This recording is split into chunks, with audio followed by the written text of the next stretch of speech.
NASA says its Voyager 1 probe, the most distant human-made object in the universe, is sending usable information to Earth again. For over 4 decades, Voyager 1 has drifted silently through the great cosmic ocean, alone, ancient, and still transmitting. Designed to last just 5 years, it has survived radiation, time, and distance no machine was ever built to endure. But recently, something happened in the stillness of interstellar space. Voyager 1 sent back a signal, not just data, not just cosmic dust, a pattern, a disruption, a message. And the message wasn't only strange, it was impossible. Systems that should have failed years ago came back online. Data routed through computers declared dead decades earlier. And behind it all, a hidden transmission that suggests the spacecraft didn't just drift, it was touched, manipulated, or worse, reprogrammed.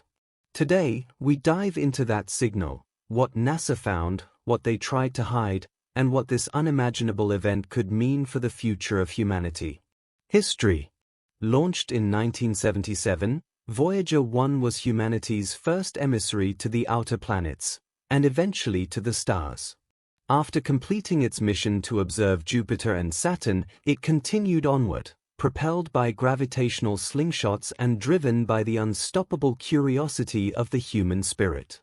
By 2013, it became the first object to enter interstellar space.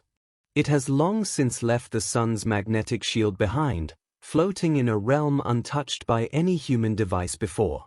But Voyager was never meant to go this far. Every system on board was designed with a shelf life, and yet it keeps going. Piece by piece, engineers have shut down heaters and non-essential instruments to preserve power. Still, it survives. And then, out of nowhere, it began behaving like it had awakened.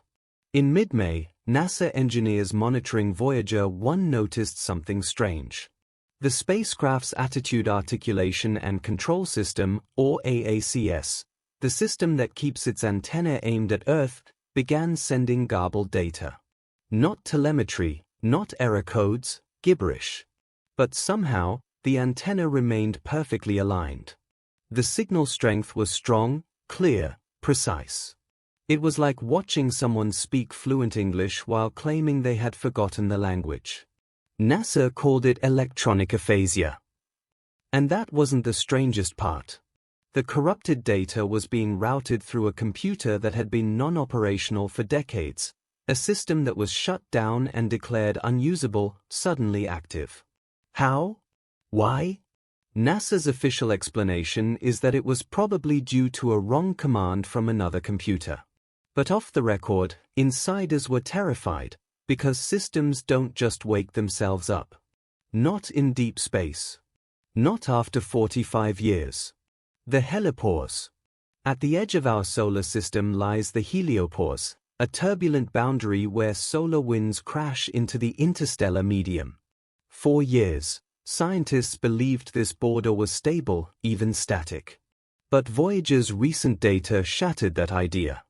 The heliopause is moving, shifting its shape, rapidly and unexpectedly. Ripples. Oblique angles. Asymmetries. NASA's IBEX satellite confirmed these changes, but only Voyager provided in situ data. What they found contradicted existing models, waves of energy behaving like reflections, sections of the boundary folding in on themselves. Scientists speculated about external magnetic fields or unknown interstellar forces. But behind closed doors, some asked a darker question: is something manipulating the boundary, creating a window or a doorway? Because these distortions seem to intensify around the time of Voyager's strange signal. A coincidence or contact? A coincidence or contact? When engineers discovered that the AACS system was routing data through a long-defunct computer, they were stunned. Systems don't make decisions. They follow instructions. And this dead computer had no power, no function, and no reason to be involved. Yet it had rerouted critical operations through itself, corrupting every outgoing packet of data. The fix? NASA simply told the AACS to switch back to the correct system, and it worked. But the big question remained, why did it switch at all? Some suggested a cosmic ray could have flipped a bit in Voyager's memory. Others weren't so sure. The odds of that happening, and producing such a specific behavior, were astronomically small. One theory quietly gaining traction inside NASA? That the transmission wasn't a malfunction. It was a response, a coded signal sent back to Earth as Voyager passed through a region of space that may not be empty after all. One that might have noticed, and replied. A strange frequency. As engineers sifted through the anomalous transmission logs, something else surfaced. Buried beneath the noise, almost imperceptible, was a frequency no one had noticed before. It wasn't random interference. It pulsed, with rhythm, with intent. This wasn't the frequency Voyager was supposed to be using, and it wasn't a reflection or a feedback loop. It was independent, originating from somewhere close to the spacecraft, but not from Voyager itself. Spectral analysis revealed something even stranger. It fell between the known ranges of radio communication and plasma resonance. Not quite natural. Not quite artificial. Something in between. NASA couldn't triangulate the source. It wasn't from Earth. It wasn't from any of the spacecraft's known systems. But it moved with Voyager. It echoed its velocity. It fluctuated as Voyager passed through denser patches of interstellar plasma, as if it was riding along. What emits a frequency without a source? What follows a spacecraft without a body? Whatever it was, it seemed tethered to Voyager, as if the transmission had awoken something dormant. Something that now refuses to let go. The interstellar medium. After the strange frequency was detected, NASA tasked a team with mapping the surrounding plasma field. What they found left everyone speechless. The interstellar medium, the space between stars, was responding to Voyager's presence in a way that couldn't be explained by simple physics. Density shifts. Microbursts of heat. Localized turbulence, clustering around the spacecraft. It was as if the void itself was watching, responding, mirroring. One researcher described it as waking up the sea. Voyager was a pebble dropped in still water, and the ripples were echoing back. There were even moments where Voyager's sensors picked up reflected signals, but with slight delays. As though something was bouncing the data back at them. Just off the expected return time. Too short to come from Earth. Too long to come from a simple internal loop. It was a haunting realization. The environment Voyager is in may not be passive. It might be interactive. And if space can listen, it might also remember. The shift. What no one expected was the slight shift in Voyager's path.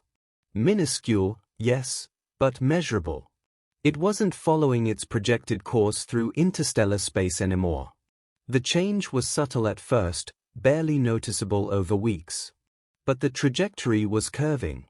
No nearby star. No gravity well. No asteroid belt. Yet something was pulling Voyager.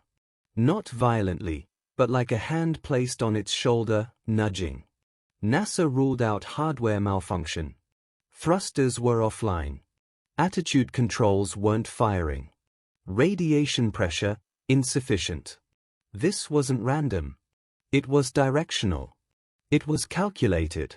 Like a compass needle slowly aligning with a magnetic field you didn't know existed. And what direction was Voyager drifting toward? That's the part no one wants to talk about, because it's not moving outward anymore. It's curving slightly inward. As if whatever lies beyond the edge is beginning to pull everything back toward it. The final twist. And then came the final twist, not in space, but here on Earth. One of the senior engineers working on the Voyager project experienced a health crisis. While hospitalized, he reportedly became obsessed with a string of numbers Voyager had transmitted, not sensor data, not telemetry, just numbers. He claimed they weren't random. He said they were coordinates. Other members of the team dismissed it as stress-induced delusion, until they ran the numbers. And what they found shook even the skeptics. The coordinates pointed to a patch of sky that hadn't been studied in detail before. An unusually dark region in the radio spectrum. It didn't emit. It didn't reflect. It simply absorbed everything. Voyager had passed near that sector over 2 years ago. No anomalies were flagged at the time. But now, going back over the archival data, they found it. Just a single spike. One flash.